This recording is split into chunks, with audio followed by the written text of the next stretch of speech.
दशहरे का दिन था। गांव में चारों ओर हर्ष और उल्लाह का माहौल था।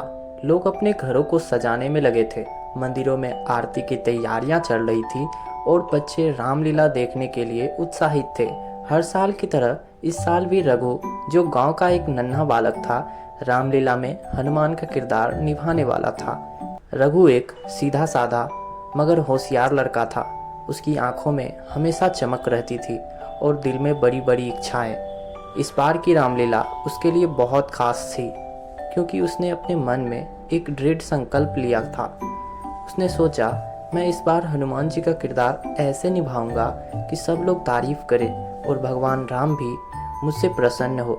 जब रामलीला शुरू हुई, रघु अपने किरदार में पूरी तरह डूब चुका था। जैसे ही वह मंच पर आया, उसका जोश और ऊर्जा देखने लायक थी। उसकी आवाज़ में गर्जना थी, आंखों में चमक और चेहरे पर उत्साह। दर्शकों ने तालियां की गड़गड़ाहट से उसका स्वागत किया। लेकिन तभी एक अजीब घटना घटी। अचानक से बिजली चली गई और मंच पर अंधेरा छा गया। सभी लोग घबरा गए। आयोजक असमंजस में थे कि अब क्या करें, परंतु रघु के मन में कोई डर नहीं था। उसने सोचा, हनुमान जी तो संकट मोचन है। अगर मैं सच में उनका किरदार निभा रहा हूँ तो मुझे भी इस संकट से लड़ना होगा।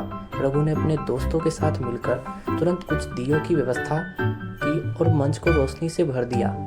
उसकी समझदारी और हिम्मत ने सबको प्रभावित कर दिया।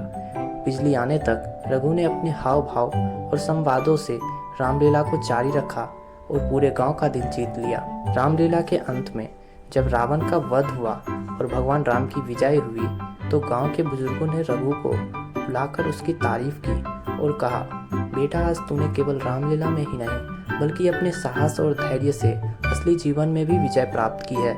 रघु की आंखों में आंसू थे, पर ये आंसू खुशी के थे। उसने समझ लिया था कि असली विजय आत्मविश्वास, साहस और धैर्य से ही मिलती है। उस दिन से रघु के जीवन में एक नया मोड़ आ गया। वह केवल हनुमान का किरदार निभाने वाला लड़का नहीं, बल्कि गांव का एक नायक बन गया। शिक्षा विजयदशमी हमें सिखाती है कि जीवन में कोई भी संकट क्यों ना हो, अगर हमारे पास आत्मविश्वास, धैर्य और हिम्मत है तो हम किसी भी कठिनाइयों पर विजय प्राप्त कर सकते हैं।